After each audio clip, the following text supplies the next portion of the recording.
Europe 1 Soir. 19h, 21h, Pierre de Villeneuve. Toujours avec Ophélie Roch et avec Sébastien Ligné pour commenter l'actualité. En ce jour historique, évidemment, on est avec de tout cœur les familles des otages qui ont récupéré les leurs, les 20 vivants, et aussi ceux qui vont pouvoir faire le deuil avec, encore une fois, les 24 dépouilles qu'on attend toujours, puisque 4 ont été réceptionnées ce soir à Tel Aviv. La suite des événements, qu'est-ce que c'est ? Eh ben, c'est les conditions qui ont été posées aux accords de paix, et notamment le désarmement du Hamas. Il y a beaucoup de zones d'ombre sur ce mouvement terroriste qui, pour l'instant, n'est pas tout à fait enclin à déposer les armes. Écoutez ce qu'en a pensé Donald Trump tout à l'heure sur ce désarmement du Hamas.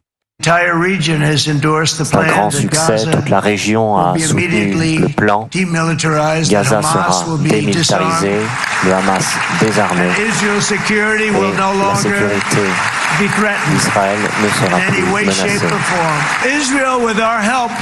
Avec notre aide, Israël a gagné tout ce qu'elle pouvait gagner, par la force, par les armes. Maintenant, il faut traduire ces victoires en termes de paix et de prospérité pour le Moyen-Orient. Voilà, les discours de Trump sont bien sûr toujours très emphatiques, on dirait presque de la promotion immobilière, mais enfin bon là... Ça fonctionne, c'est quand même son métier principal, ouais. Mais voyez, bon, ça fonctionne, en même temps ça part un peu dans tous les sens, et sur le désarmement, bah voilà, on était tout à l'heure avec le colonel Rafovitch, qui est le porte-parole de Tsahal, et c'était très difficile pour lui de se positionner.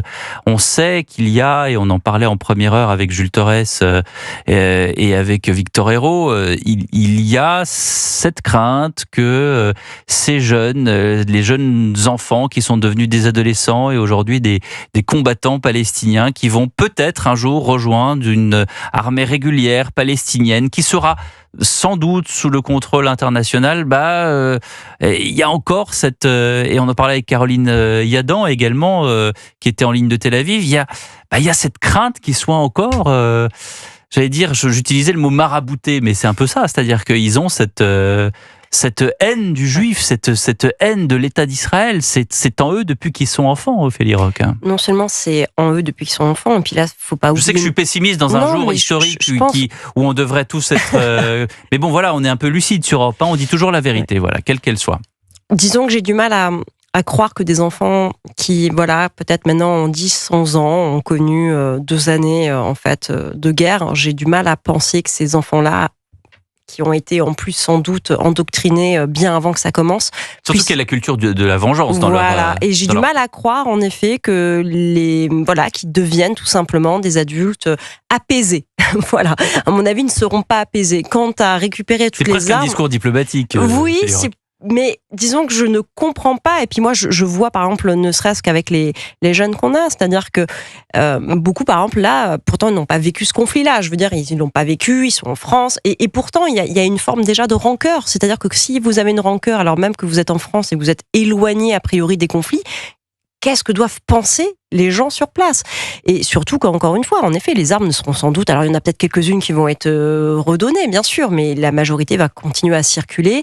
Et je sais pas exactement dans quelle société ça va aller, mais à mon avis, il devrait y avoir, dans les plans de reconstruction, en tout cas, je l'espère, une énorme attention focalisée au suivi psychologique, parce que ces enfants-là sont des bombes à retardement. C'est intenable. Sébastien Ligné. Non, mais c'est intenable. En fait, personne ne peut croire une seule seconde que le Hamas, qui tient la bande de Gaza d'une main de fer depuis plus de 20 ans, n'a pas infusé les esprits sur sa population. Et je parle de toute la population, pas seulement des enfants, parce que ceux qui sont amenés à diriger la future autorité transpartisane à Gaza, ce sont des gens qui ont 30, 40, 50, 60 ans, qui ont vécu sous la coupe du Hamas depuis plus de 20 ans et qui ont parfois fermé les yeux sur les agissements terroristes du Hamas, qui ont parfois accrédité la thèse du Hamas, qui n'ont peut-être pas participé ouvertement aux actions du Hamas, mais qui n'ont rien fait pour s'y opposer. Quand on a vu les quelques sondages qui étaient parus pendant le conflit sur la popularité du Hamas au sein de la bande de Gaza, une écrasante majorité de Gazaouis soutenaient l'action du Hamas. Ces gens-là, ils ne vont pas disparaître de la bande de Gaza. Ce sont eux, les habitants gazaouis. Qu'est-ce qu'on va faire avec ces gens-là? Parce que je ne vois pas un monde où une partie d'entre eux refuse une entente cordiale avec Israël. Ça, c'est un monde parfait. Mais hélas, quand on connaît les relations extrêmement complexes depuis des décennies entre ces deux peuples, j'ai peur que ce soit beaucoup plus compliqué que cela. Avant de repartir en France, Emmanuel Macron s'est exprimé, lui aussi le président français, sur cette journée historique à Sharm el-Sheikh. C'est une journée historique. C'est une journée historique pour les otages, leurs familles, pour le peuple israélien. C'est une journée historique parce que c'est celle d'un nouveau cessez-le-feu, du retour de l'aide humanitaire et donc pour le peuple palestinien. Mais on doit encore écrire l'histoire avec beaucoup d'étapes à venir, donc il faut beaucoup d'humilité. Alors, Capucine Patouillet, qui prépare cette émission avec moi, me dit dans l'oreillette que, et c'est vrai, Donald Trump aurait dit à Emmanuel Macron, surtout aujourd'hui, tu fais profil bas. Hein, c'est quand même incroyable. On s'est beaucoup interrogé sur la présence d'Emmanuel Macron. C'est vrai. Dupont-Aignan hier, qui est quand même pas le premier des défenseurs du chef de l'État, a dit mais c'est bien que la France y soit quand même. C'est Sharm el-Sheikh, c'est des accords internationaux, tous les chefs d'État y sont, etc. Après, voilà, le premier artisan de cette paix, c'est Donald Trump. C'est Donald Trump et là encore une fois, enfin moi je crois que la prise de parole enfin il peut répéter le mot historique autant de fois qu'il le veut. C'est pas lui qui a fait l'histoire.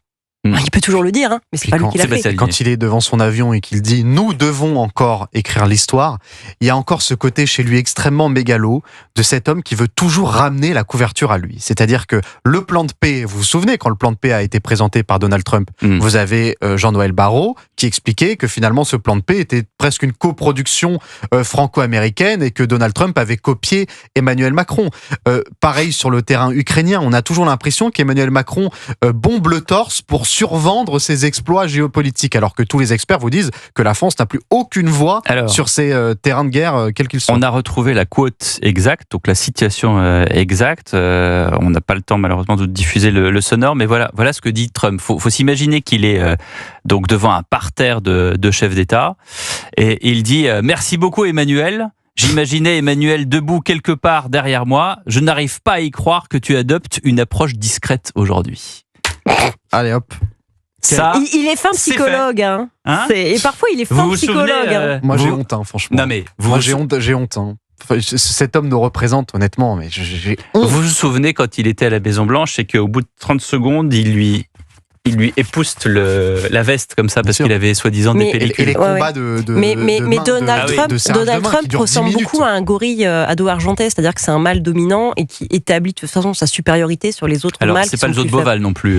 Non, mais un peu quand même. Si vous regardez bien, et même dans les mimiques et les expressions, on est tous de façon du règne animal. On est tous du règne animal. Oui, enfin, tous les chefs d'État gouvernent comme ça. Enfin, vous allez voir Vladimir Poutine. Tous les chefs d'État ne vous enlèvent pas les chefs d'État dans des positions importantes qui souhaitent établir un rapport de force avec son interlocuteur. Il y a des gestes. Et tout de suite dans une posture, presque animale. Quand vous allez voir Vladimir Poutine, il va pas vous taper la bise. Mais Ophélie a raison sur le fait que Trump fait des gestes qui sont des gestes peut-être parfois improvisés, mais qui de toute façon resteront dans l'histoire. C'est-à-dire dans 10 ans, dans 20 ans, dans 50 ans, on repassera la vidéo où tu as Donald Trump qui est... Voilà, je fais ce geste, ça marche sur la flanelle, je crois. On l'entend. Il vous a marqué ce geste. Ah non, mais ça, c'est dément. Il est humiliant. Et c'est l'échange, c'est un acte, en fait, finalement, de vassalité. L'humiliation de Zelensky dans le bureau ovale. Ça, c'est historique. Ça, c'est historique mais aussi. ça, je suis d'accord. Voilà. Mais ça, c'est pas animal, c'est juste grossier. Enfin, pardon, c'est un comportement grossier, si on voire mafieux. Si on rembobine, parce que des petits extraits ont été passés, mais si on rembobine tout l'extrait, vous remarquerez que c'est Zelensky qui, au départ, dit oui, enfin voilà, vous étiez président avant, et puis entre-temps, il y avait Biden, et puis il ne s'est pas passé grand-chose, etc. Et là, tu as J.D. Vance qui est assis sur le canapé, donc on ne le voit pas.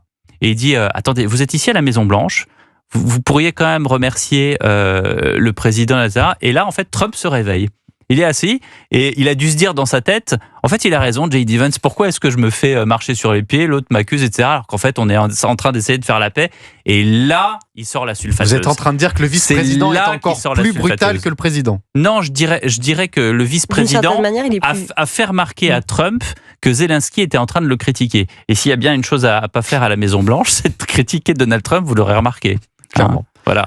Mais moi, il n'en reste pas moins qu'il y a un comportement parfois mafieux autour de Donald Trump. Et ça marche, c'est un comportement de businessman. Vous parliez de langage immobilier tout à l'heure avec Donald Trump. Trump. Dans le règne animal, c'est le plus fort aussi. Mais c'est comme ça qu'il fonctionne avec tout. C'est un rapport de domination qu'on retrouve dans les milieux économiques et il l'applique à tous les champs de sa politique. Voilà, il faut regarder les gestes de Trump, ça restera dans l'histoire. Merci beaucoup Ophélie Roch. Merci à vous, Pierre. Merci Sébastien Ligny.